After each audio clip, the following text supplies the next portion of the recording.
Hay ocasiones en las cuales uno trata de ir a las profundidades y uno termina ahogándose. Quería ser profundo y terminó ahogado. Parshat Shavua. Vayetze b'yom hasheni. Sí, Moshe vive todavía en el palacio del faraón y vio Vayar Ish Mitzri, y vio a un egipcio que golpeaba a un hebreo, a uno de sus hermanos hebreos. Vaifen Kobajo Vayar, y vio aquí y allá, vio que no había ningún hombre, y golpeó al Mitzri, al egipcio, y lo escondió en la arena. Y salió en el segundo día, y vio a dos hombres hebreos que peleaban. Vayomer la Rasha, y le dijo al Rasha, Lama take reja, ¿por qué golpeas a tu prójimo? Y el que golpeaba a su prójimo le respondió, Vayomer, y dijo, Misam Haleish Sarve Shofet Aleinu. ¿Quién te puso como juez entre nosotros? Aleargein yata omer kasherarak tetamitzri. ¿Estás diciendo que me vas a matar como mataste al egipcio? Vairá Moshe, y Moshe tuvo miedo. Es decir, había un egipcio que golpeaba a un hebreo. Y Moshe defendió a uno de sus hermanos hebreos, mató al egipcio y lo escondió. Pero se había fijado que no había, ¿sí? Vaifen Kobajo. Se había fijado que nadie lo viese. Y aquí, el otro día, dice, con que me vas a matar, dices que me vas a matar tal como mataste al egipcio. Vairá Moshe, y Moshe tuvo miedo.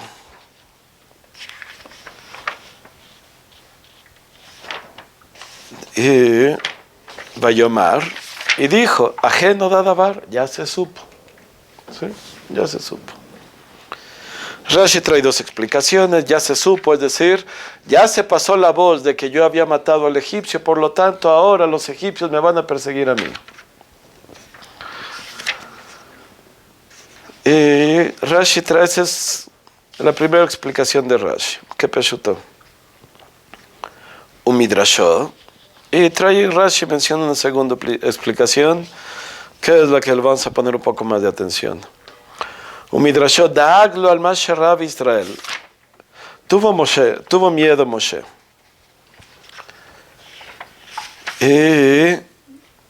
Y después dijo, tuvo miedo, y ajeno da adabar, y ahora ya se supo. ¿Sí? ¿Qué es lo que ya se supo?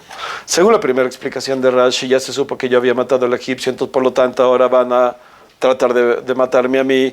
Y a partir de ahí Moshe efectivamente escapa. ¿Sí? Se va a Midian. Rashi menciona otra explicación como dijimos, y dice, Midrashot, Daaglo al Israel al Sherab Israel Rashaim de la Torim.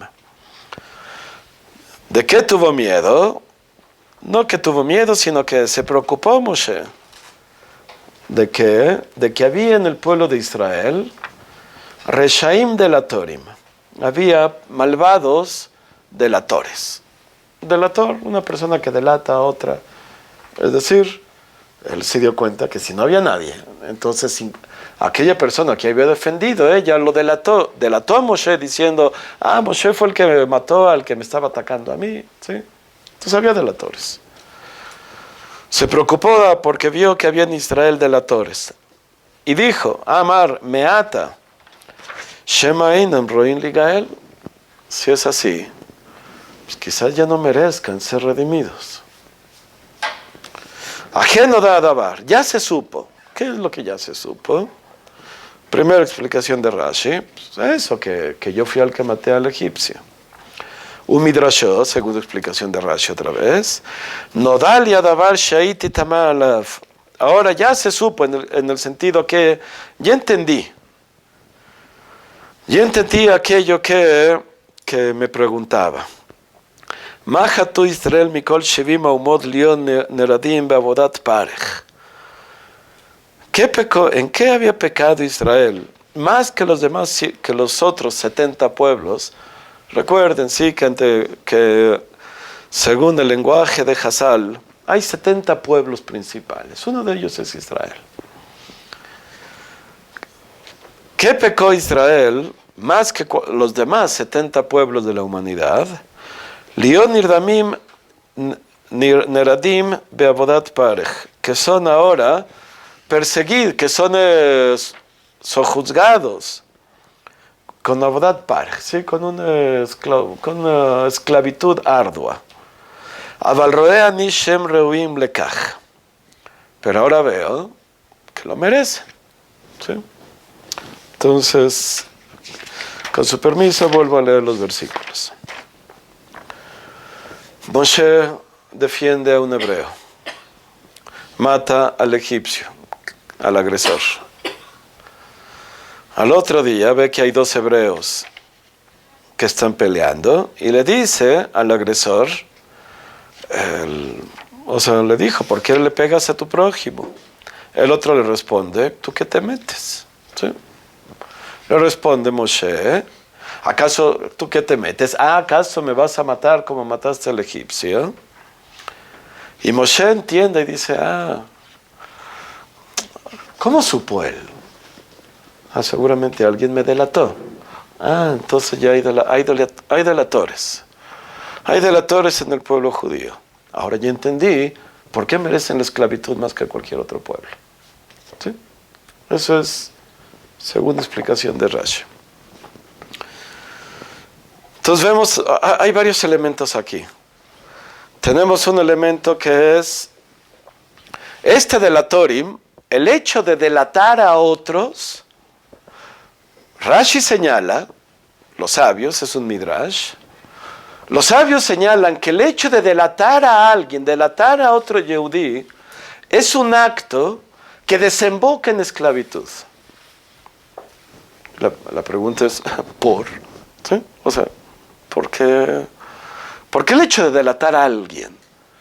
Eso es lo que le hace entender a Moshe que, yo tenía dudas de, ¿por qué Israel mereció? ¿Por qué el pueblo judío mereció ser dominados por alguien más? ¿Por qué merecieron la esclavitud? Ahora ya entendí, hay delatores.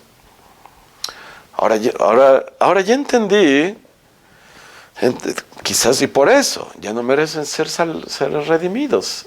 ¿Sí? La Geulah, ¿sí? La redención, la salvación, no sé, quizás ya no la merecen porque son delatores. Entonces el hecho de delatar a alguien provoca, ¿sí?, esclavitud, avdut. La pregunta es ¿por qué? Entonces lo que voy a hacer es tratar de explicarlo en base al Gur Aryeh. El Gur Aryeh es un comentarista Rashi, escrito por el Maharal de Praga. ¿Sí? Quisiera leerles un párrafo breve de Rav Dessler, Michtam Eliyahu, se llama el libro, en el cual va a definir qué es Eved. ¿Sí? ¿Qué es un Eved? Eved normalmente lo traducen como siervo, esclavo, ¿sí? No sé bien exacto, pero un Eved. Evedu es el Hele Gimel, tercer volumen, página 289, de Michtam Eliyahu. Evedu ze asher muchrak la'avod. Rav Dessler está tratando de dar una explicación que sea relevante para nosotros, para aquella época en la cual que yo sepa, ya no hay país en el mundo en el que la esclavitud está permitida. Sigue habiendo esclavos, sigue habiendo millones de esclavos, ¿sí? Y lamentablemente también sigue habiendo por lo menos cientos de miles, o quizás también millones, cientos de esclavas. ¿Sí? Es un tema increíblemente triste. Pero Rav Dessler va a tratar de explicar cuál sería el equivalente moderno, es decir, de qué es un Eved en una sociedad en la cual ya no hay esclavos con grillete y que son golpeados, obligados a trabajar, por lo menos en que ya no es tan notoria, ya no es legal. ¿Sí? Sigue habiendo, pero es ilegal. ¿Sí? O sea, en nuestra sociedad, ¿quién sería un Eved? Entonces dice, Eved uze asher muchrag lavod, velo lo yepri avodato. Es aquella persona que tiene la obligación de trabajar, velo lo yepri avodato, pero él no se queda con los frutos de su esfuerzo. Un esclavo, sí, digamos que yo tengo un esclavo, sí, fui a Guinea Ecuatorial y me compré un esclavo. Yo le doy de comer, le doy techo, le doy ropa, le doy comida, pero los frutos de su trabajo son para mí. A él le doy de comer, pero los frutos del trabajo, ¿sí?, son para el amo, no son para el esclavo. Eved es aquella persona que tiene la obligación, que está forzado a trabajar, pero no son para él los frutos de su esfuerzo. Alken, por lo tanto, Kol masei adam leshem inyanei haolam hazeh en masei avdut. Por lo tanto, todos los actos que una persona hace, materiales, son actos de avdut, son actos de, entre comillas, ¿sí?, esclavitud. Kilol yatzmo yu aperot. Porque él no se queda con los frutos de su esfuerzo. Si yo realizo cierto trabajo y gano, ¿sí?, 1 millón de pesos, no me los quedo, no me van a enterrar con el 1 millón de pesos. El 1 millón de pesos ni siquiera se volvió parte de mí. ¿Sí? No son parte de mí. Yo no me quedo con el fruto de mi esfuerzo. Están en el banco y yo los disfruto quizás, pero no se vuelven parte de mí. ¿Sí? No son para mí. Kilol yatzmo yu apeirot. Begami yirve chochmot veichaber sefarim. O inclusive que aumente en sabiduría y escriba libros. Vegam kol la Torah sheyilmad vayachshov vayichtov. Inclusive la Torah que estudie, que piense y que escriba, o que enseñe a los demás. Akol masei avduthem. Siguen siendo actos de avdut, de un eved. Veinem shalom, y no le pertenecen a él, ad shegneotam bilvavo, hasta que no las adquiera con su corazón. No las adquiera, no se vuelvan parte de él. Bevejinad leshem asia leshem shamay, como cuando una persona actúa y estudia de manera desinteresada. Veimlo adainu eved como sheaya. Y si no, pues seguirá siendo un eved como lo era antes. Rak ze asher betorato yege. Solamente aquella persona que estudie, que reflexione en su propia Torah, ainu, es decir, shekana otabe sheifa penimit amitit, que las adquirió, que estudió esa Torah, la estudió con un anhelo interno verdadero. Blitziruv shel peniatzmit, sin involucrar sin que sea afectado por ningún deseo egoísta, ningún interés material. Huye ben jorin, esa es una persona libre. Tal como dicen los sabios, en leja ben jorim el amishosek batorah. No hay persona más libre que aquella que estudia Torah al derech sheifa penimit, con un anhelo interno. Dice Rav Dessler, la verdad es que no es el tema era solamente las primeras 2 líneas. Pero es un mensaje tan poderoso el siguiente, que de una vez decidí meterlo ya como nota al pie de página. Sí, perdón. Lo que Rav Dessler señala es, un Eved es aquella persona que él se queda con los frutos de su esfuerzo. Por lo tanto, cualquier acto que nosotros llevamos a cabo y no nos beneficia, y ese esfuerzo, los frutos de su esfuerzo no se vuelven parte de mí, son actos de un Eved. Entonces entiendo en el caso de dinero, no me lo llevo al panteón, perfecto. El dinero no se vuelve parte de mí, aunque agarre billetes de $100 y me los pegue al cuerpo, ¿sí? No se vuelven parte de mí esos billetes. El dinero, lo material, nunca será parte de mí. Primera idea. Y Rav Dessler agrega, oye, pero la Torah, la sabiduría que él estudia, ahora ya lo tengo. ¿Sí? Ahora ya es parte de mí. Dice Rav Dessler, depende. Depende también. Inclusive la Torah que estudia. Va a depender. Si yo hay rabinos que ganan muy bien. Muy bien. O sea, y en dólares. 10, 15 mil, 20 mil dólares mensuales. ¿Sí? ¿Sí? 20 mil dólares mensuales, ¿a cómo está el tipo de cambio hoy en día? O sea, un sueldo de 400 mil pesos mensuales ya se vuelve atractivo para estudiar Torah. Oye, pues, si eres bueno, estudia durante varios años y eres bueno, pues puedes ganar 200 mil, 300 mil, 400 mil dólares, pesos mensuales. ¿Sí? Digamos que yo tomo esa decisión, decir, pues mira, tal como está la crisis, híjole, pues me voy a poner a estudiar Torah para ser rabino. Cuando la persona estudia Torah con ese objetivo, eso no se le llama Leshem Shamayim. Esa no es la manera. Uno no debe estudiar Torah de esa manera.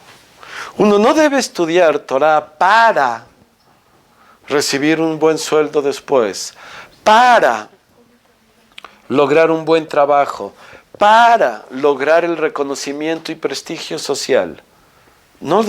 Uno no debe estudiar de esa manera. Es legítimo al inicio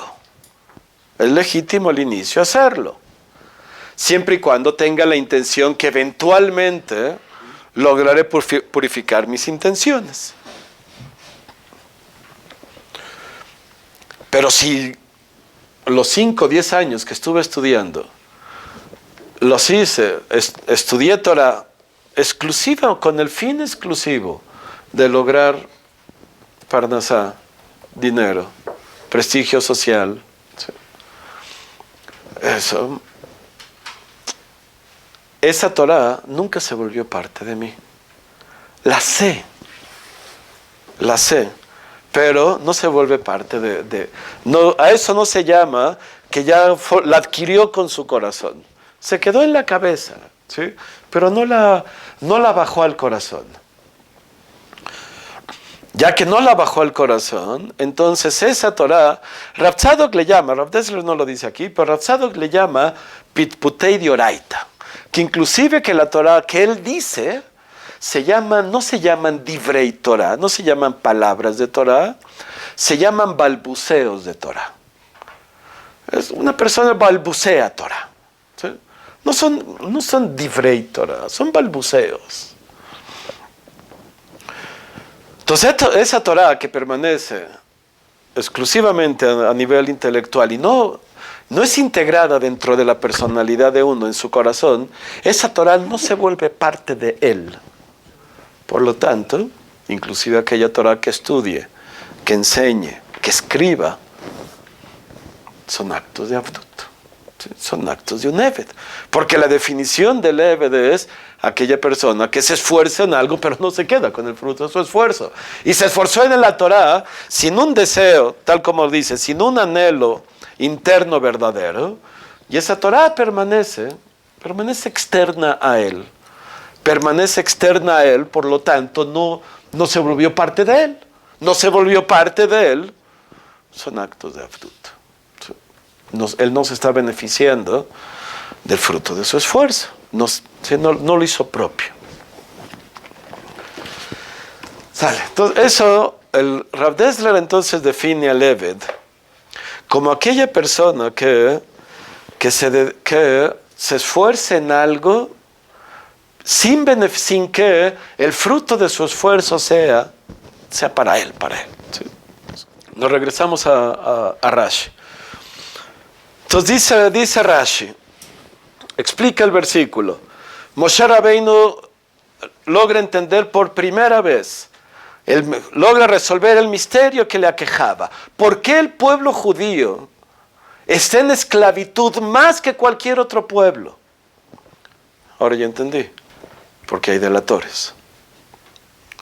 Por lo tanto, si hay delatores, merecen la esclavitud. Una persona que delata a otro, yo vi cómo Moshe mató al egipcio. Yo lo vi. No lo debió haberle delatado. Yo veo que Rubén roba algo. Quizás, dependiendo de los casos, en aquellos casos donde no se deba delatar a alguien, hay casos donde es necesario hacerlo, ¿sí? Para eso están las alajot de la Shonara.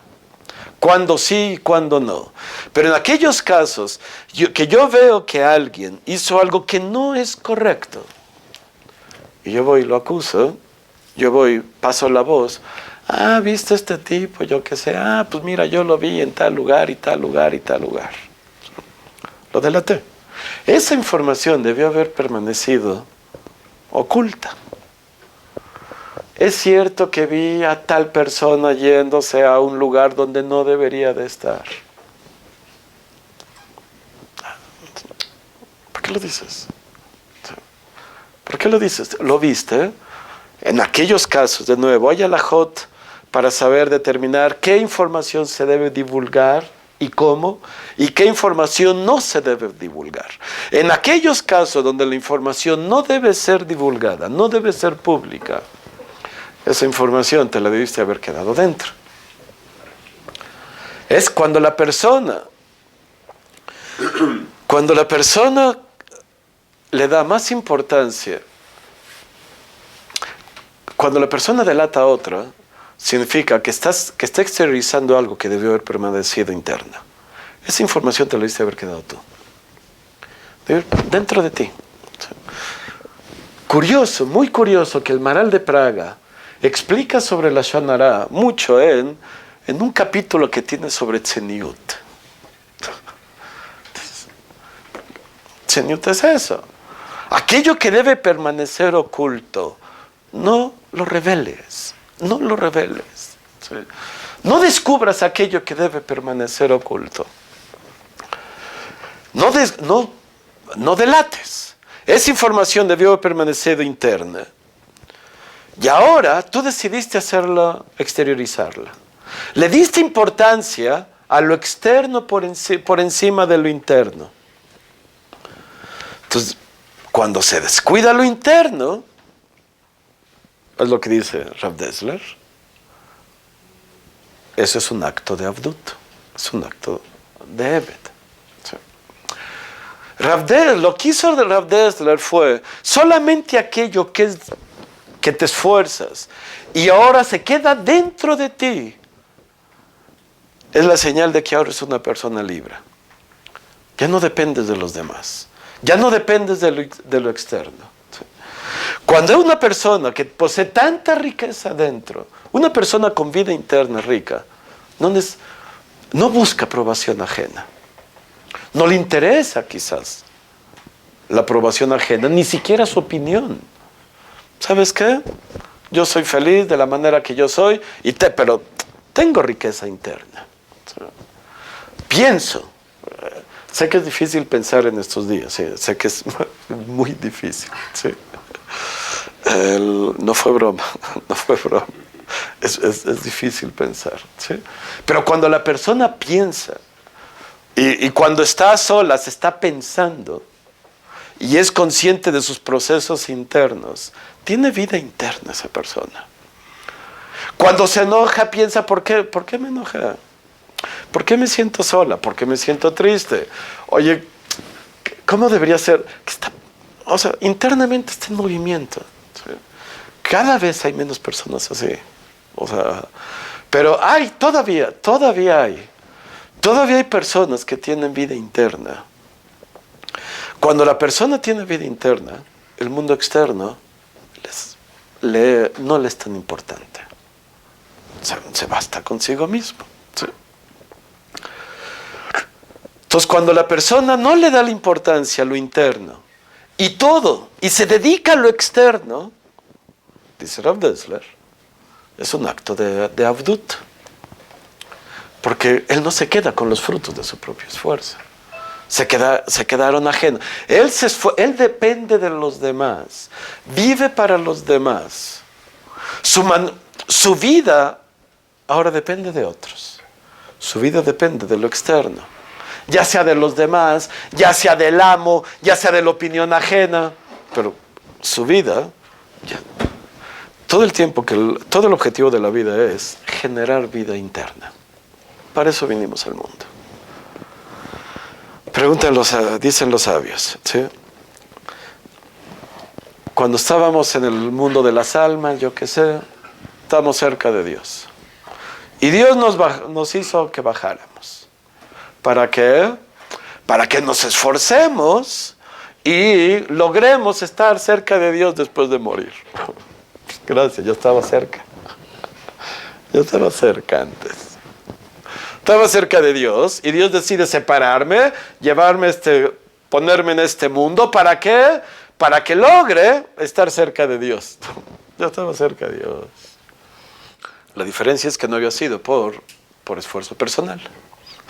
Es decir, estoy cerca, mi alma estaba cerca de Dios. Dios decide ponerle en este mundo para que se esfuerce y ahora adquiera por sí mismo esa cercanía, para que se gane esa cercanía. ¿Sí? Es el mismo tema del Naama, de Kisufa, ¿sí? El pan de la vergüenza. Pero el mundo venidero, recuerden, el mundo venidero se define como vida. Eso es la vida eterna. Vida siempre vida es plural. La vida como sustantivo, en hebreo es plural. Como adjetivo sí puede ser singular. ¿Sí se acuerdan de adjetivo sustantivo? Es decir, Ish Hay, un hombre vivo.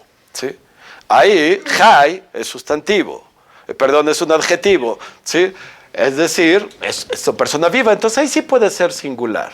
Pero cuando es sustantivo, vida, siempre es plural, Haim. ¿Sí? ¿Por qué? Porque la única vida, la verdadera vida es en este mundo y en el siguiente. ¿Sí? Así lo explican los sabios. Por eso la vida siempre es plural. Porque para que sea verdadera vida, tiene que ser un tipo de vida tal en la cual sea vida en este mundo y en el siguiente. A diferencia de los Rashaim que están muertos inclusive en esta vida, y como los Tzadikim que están vivos inclusive después de muertos. Como vimos en la parsha pasada que Jacob Avinu Lomet no murió. Pero el objetivo de la vida, el objetivo de nacer, de estar en este mundo es ganarnos el derecho a la vida. Allá, aquí y allá. Pero por mérito propio. En otras palabras, el objetivo de la vida es generar vida interna. Por eso dicen los sabios, una persona, a un indigente que depende de la tzedaká ajena para poder subsistir, se le llama que está muerto. Es como si Hashuv Kemet, se le considera como si estuviera muerto. ¿Por qué? Porque toda vida, para que sea vida verdadera, necesita ser interna, necesita ser autogenerada. Dios quiso que esa vida que me lleve a la cercanía con Dios en el mundo venidero, que es vida eterna, etcétera, que yo me la gane, que yo la genere, que yo la produzca. Por eso es tan agradable estar con personas que tienen mucha vida interna. Hay personas que están,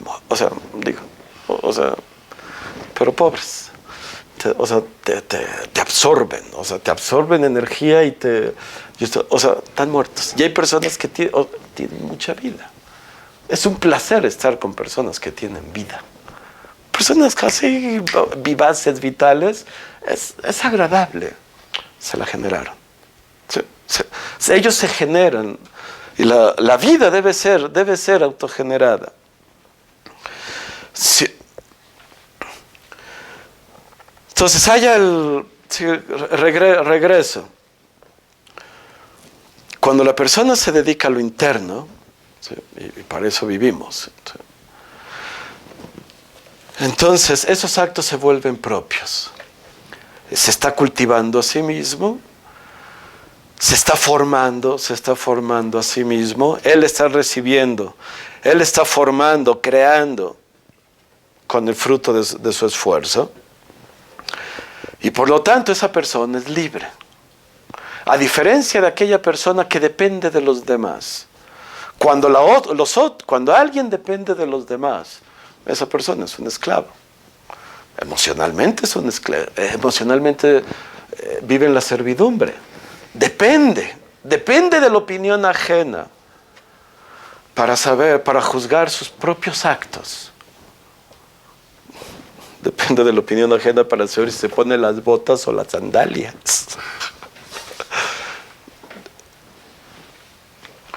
Es decir, ese nivel, cuando la persona tiene ese nivel de dependencia, es porque esa persona depende de los demás, es porque esa persona está descuidando su vida interna. Si tuviera una vida interna más rica, se va con sandalias a la nieve. No le importa la burla ajena, porque tiene vida interna. Porque lo hizo por algo, aunque sea por su propio capricho. Pero lo hizo por algo. ¿Sí? Quizá lo hizo nomás para ser diferente. ¿Sí? Cometió el error de creer que la diferencia real consiste en radica en las sandalias o las botas. ¿Sí? Eso también fue un error. Pero lo hizo por algo. A diferencia de aquellos que lo hacen por los demás. Cuando una persona se dedica a lo externo, deja a un lado lo interno. Y ahora todo lo saca, lo exterioriza. Ese es un delator. Es una persona que, espérate, ¿por qué difundes eso? ¿Por qué dices que Moshe? ¿Para qué lo sacaste? ¿Sí? Eso es un esclavo, eso es un Eved, según lo que dijo Rav Dessler. Porque el Eved lo que hace es dedicarse a lo externo. ¿Sí? Rashi dice que además, que la pregunta que Moshe se respondió fue, ya entendí por qué los Israel merecieron Avodat Parech, no Avdut, dijeron Avodat Parech. Avodat Parech, dice la Gemara en Sotá, que menciona varios ejemplos. Uno de ellos es que los egipcios obligaban a los Bnei Israel a hacer actos a los hombres. Los obligaban a hacer actos de mujeres. Y a las mujeres los obligaban a hacer actos que le correspondían a los hombres. Sé que en nuestra época ya esta división de trabajos ya ha cambiado. Sí, lo sé perfecto. Pero en una sociedad tradicional, como quizás seguramente todavía existirá en muchísimos lugares, pero en una sociedad tradicional, el obligar a un hombre a hacer labores femeninas es Avodat Parech. Es decir, doblega su espíritu. Ya la mujer, una sociedad tradicional, ¿sí? Obligar a la mujer a hacer labores masculinas, que en esa sociedad se definan como masculinas. De nuevo, ya sé que eso ha cambiado, pero en aquellas sociedades tradicionales, como era la egipcia hace 3000 años, ¿sí? Doblega su espíritu. Entonces resulta ser que Avodat Parech también no solamente es su esclavitud, sino es un tipo de esclavitud que además va en contra de lo que tú eres.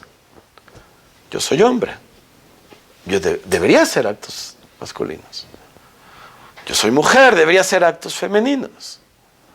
Y ahora me estás obligando a hacer algo que yo no soy. Cuando la persona se dedica a hacer actos que no corresponden con lo que yo soy, esa persona se siente en una situación de servidumbre. Es como cuando ustedes se tienen que ganar la vida de alguna manera y pues ni modo. Son arquitectas y ahora tienen que tener un Uber. Puede ser que ganen bien en el Uber, pero me siento frustrado. Yo no quería tener un Uber. O sea, sí quería tener mi carro, pero no. Sí. Tantos años que estudié y la maestría que hice, o sea, para. Entonces la persona, Avodat Parejes, es un tipo de abodá en la cual la persona está haciendo algo que no lo expresa. No lo expresa, no lo ayuda a desarrollarse, no lo ayudas, no está en sus objetivos a corto plazo en la vida tener más experiencia manejando autos. No, esa no era parte de sus propósitos del 2017 y por eso se metió de Uber, ¿sí? Para poder manejar mejor este año. Esos no eran sus objetivos, ¿sí?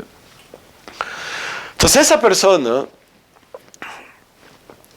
está haciendo Avodat Parej cuando está haciendo, y eso es lo que hacía en Israel, cuando eran actos que no corresponden a lo que yo soy. Por lo menos en el sentido. Es decir, me tengo que dedicar a esto, pero no está afectando mi vida. No estoy creciendo, no estoy aprovechándolo, no me estoy desarrollando, no me siento pleno, me siento frustrado, me siento Eved. ¿Por qué? Porque todos mis actos son externos. No hay impacto interno en lo que yo estoy haciendo. Por lo tanto, me frustra. Dedicarse a lo externo frustra. Uno tiene satisfacción en la vida, logra tener atisbos de plenitud solamente cuando te dedicas a lo interno. Dedicarte en la medida en la cual te dedicas a lo externo va a ser la medida en la cual te vas a sentir frustrada en la vida. ¿Por qué? Porque yo no quería hacer esto. No siento ningún beneficio. Me choca. Me revienta tener que hacer algo que no es lo que yo quería hacer. Sí. Lo que estoy tratando de explicar es por qué las personas que hablan Lashon Hara reflejan miseria interna. Deja a los demás en paz. Cuando la persona, ¿sí? Una persona que tiene riqueza interna, no se anda fijando en lo que los demás hacen. Y si se fija, no los juzga innecesariamente. Las personas que habitualmente hablan Lashon Hara, ¿sí? Es decir, las viboritas, ¿sí? La viborita, vive para los demás. Oye, ¿por qué no piensas? O sea, ¿por qué siempre te la pasas fijando en lo que los demás hacen? ¿Por qué te la pasas fijando en la manera en la cual los demás visten? ¿Por qué te fijas? O sea, ¿por qué te fijas tanto en los demás? Tu vida debe ser muy triste para que nomás te fijes en los demás. Hablar Lashon Hara es una muestra de tu miseria interna. ¿Por qué? Porque no tienes vida interna, por lo tanto tienes que buscar el estímulo como sea. Su ropa, su peinado, lo que hizo. ¿Ya te fijaste? Déjalos en paz. Y además, curiosamente, esas personas siempre dependen emocionalmente de otros. Claro. La persona que habitualmente habla Lashon Hara es una persona emocionalmente dependiente. Depende de los demás. ¿Sí? Y normalmente sucede que no puedes hablar mal de ella porque se te echa encima. Las opiniones ajenas le son muy importantes. ¿Por qué? Porque no tiene opiniones internas. Porque internamente no es tan rica. Por lo tanto, busca su vida afuera. ¿Sí? Por eso es de que llega Moshe y dice, la Lashon Hara es ese comentario debiste habértelo guardado. ¿Para qué lo dices? Aquello que debió permanecer de interno, lo hiciste externo. Entonces dice Moshe, ya entendí. Hay delatores, es decir, hay personas que se dedican a exteriorizar aquello que debió haber permanecido interno. Eso es una señal de dependencia emocional, dependencia psicológica. Dependencia emocional y psicológica merecen la esclavitud en la cual se encuentran. Sí. Con esto explicamos también por qué las consecuencias de decir Lashon Hara es exilio. ¿Sí recuerden? Lashon Hara con los Meraglim, los espías, y perdimos la tierra de Israel, fuimos exilados. Lashon Hara, se perdió el Bet HaMikdash, fuimos exilados. Es decir, la Lashon Hara lo que provoca es galut. Galut, exilio, significa dependo de otros. Esta no es mi tierra. No puedo yo ser lo que yo soy. Tengo que depender de los demás. Depende, ¿sí? Estar en exilio significa que ahora ya estoy dependiendo de otros. Entonces la pregunta, ya para finalizar, la pregunta era, según los versículos, dice Moshe mata a alguien, ¿sí? Recapitulando, Moshe mata a un egipcio, después ve a dos hebreos que están peleando, y uno de ellos dice, me vas a matar. Y Moshe dice, ¿te enteraste? ¿Cómo te enteraste? ¿Alguien te dijo? ¿Alguien te dijo?